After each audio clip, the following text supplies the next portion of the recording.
So guys, today we will talk about a software company which became one of the world's largest smartphone manufacturer in less than 7 years. Before we begin, don't forget to subscribe and also press that bell icon to never miss an update.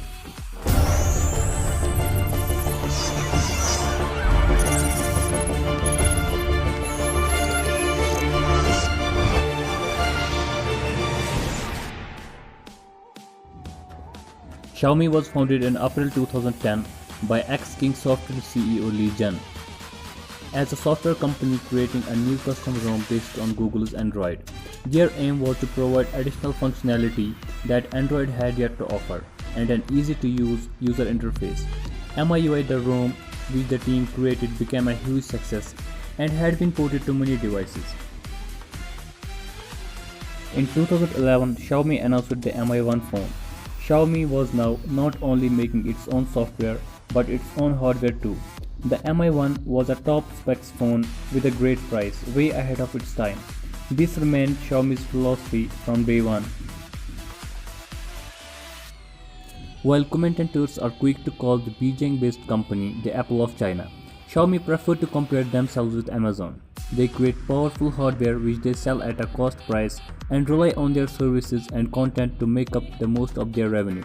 Speaking of which, their revenue for 2013 alone was over $5 billion, extremely impressive for a new company. In 2012, Xiaomi shipped a total of 7.2 million smartphones, and in 2013, Xiaomi shipped a total of 18.7 million smartphones, and even shipped more than Apple in one quarter. In the first quarter of 2014, Xiaomi had already shipped over 11 million smartphones, more than they sold in 2012, and just half over the 2013 sale numbers. Demand continued to increase due to the high specification hardware of their devices and the price they sell their products at. In 2014, Xiaomi announced its expansion outside China, with their first international headquarters in Singapore. Future product launch and activities in the region were set up there. Following Singapore, the company opened in Malaysia, Philippines and India, and then in Indonesia, Thailand, Russia, Turkey, Brazil and Mexico. Xiaomi jumped into the Indian market in 2014, a time when Indian consumers were almost desperately looking for an affordable yet reliable smartphone. It took the Indian consumer much longer to learn how to pronounce the company's name than grab a Mi phone online. At the time when Xiaomi entered India, over 50% of phones in the market were under 6,000 rupees. Xiaomi decided to come with a mid-range phone, and it almost became the perfect device to upgrade for all the low-end phone users. In 2011, as I already talked about Mi-1, which was a great success then, and then they launched its successor, namely Mi-2, which also enjoyed the great success. And in 2013, they launched the Mi-3 phone, which was the first phone that came to India. On 23rd of April 2015, Xiaomi CEO Li Jian and Vice President Hugo Barra came together to announce a new smartphone named Mi-4i in India, the first phone to be launched in India before any other country. The Xiaomi Mi Band was also launched in the same event. On 27th of April, it was reported that Ratan Tata had acquired a stake in Xiaomi. On 30 June 2015, Xiaomi announced its expansion into Brazil with the launch of locally manufactured Redmi 2. It is the first time the company assembled a smartphone outside of China. At that time, the company had reached the point where they had more than 30 million MIUI users worldwide. Their reach and demand was such that the company had sold over 26 million smartphones in the first half of 2014, and by the year 2014, in just a matter of 4 years, the company with its innovation had taken over Samsung to become China's leading smartphone vendor in the second quarter of 2014. With a net worth of 9.9 billion, Li Jian had now become the 8th richest person in China. In selling smartphones, Xiaomi uses a unique strategy that's unlike to the market trend.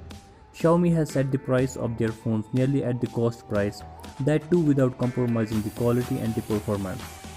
And to make profits from this narrow margin, unlike its competitors who sell a model for not more than 6 months, the company sells their models for up to 18 months. To further reduce their costs, Xiaomi uses the online medium exclusively to sell its products. What's more is that to keep a strict control over its stock, Xiaomi offers limited availability flash sales, which makes sure that supply never crosses the demand and keeps the market buzz on all the high. With the success of Mi3 in India, Xiaomi continued and launched many more successful phones like Mi4 for 20,000 in 2015. Xiaomi was highly affordable and was well received in the market. It competed with the Samsung Galaxy S5 that was launched at a high price of 50,500 in 2015. Xiaomi understood that sensibilities of Indian market are continued to launch smartphones in the mid-range price. Budget offerings helped the brand to expand their footprint and establish an image of value for money products. In 2016, Xiaomi launched the first Note series phone, Xiaomi Redmi Note 3 in India, which was a complete package with a great battery and a great processor and took the complete market by storm. It was taking only a couple of seconds to get out of stock on the major e-commerce sites like Flipkart, and hence giving it a huge success and remaining the best-selling phone of that year. In 2017, the company took the Indian market by another storm by launching the Redmi Note 4 and Redmi 4A in India. Redmi Note 4 enjoyed a great success in India and still is one of the best-selling phones in India of all the time. It was the phone which helped Xiaomi to become India's #1 smartphone brand, dethroning Samsung. And this year, Xiaomi launched Redmi Note 5 and Redmi Note 5 Pro as the successors of Xiaomi Redmi Note 4, and they also enjoyed the great success in India and still are mostly out of stock on the e-commerce sites. With the launch of Redmi Note 5, they also launched the Redmi 5A, which by today is the world's best-selling Android phone. And then Xiaomi took the market by another storm by launching the affordable flagship phone, Poco F1. This is the phone which was offering the specifications of a flagship phone at the cost of a mid-range device. The Poco phone is the deadly move by Xiaomi, which has made its rivals confused. Only after some years of launching in India, Xiaomi has emerged the #1 smartphone brand in India and dethroned the Samsung. Xiaomi's market share had grown by over 70% over the previous quarter to touch the 30% mark. Back-to-back successful launches like Redmi Note 4, Redmi 4A, Redmi Note 5, Redmi Note 5 Pro, Redmi 5A, and the launch of an offline expansion drive early this year added momentum in its growth. In many ways, the mix of online and offline distribution defines Xiaomi's success in India. According to the Gaint, sales from offline channels have grown 10 times in the past 6 months. In early 2017, Xiaomi used to generate about 5% of its sales from offline stores. Now he expects that the share to touch 30% by December. If we consider the online sales, Xiaomi is way ahead of its competition. Xiaomi has 46.9% share in the online sales versus 31.7% share of second, third, fourth and fifth brand put together. The rise of Xiaomi and the fall of Samsung is related. When Xiaomi is looking to provide the best technology to the buyers at an affordable rate, Samsung is still not seeing the picture clearly. Also, Samsung is not doing much in the sub 25k price segment in last 1 year.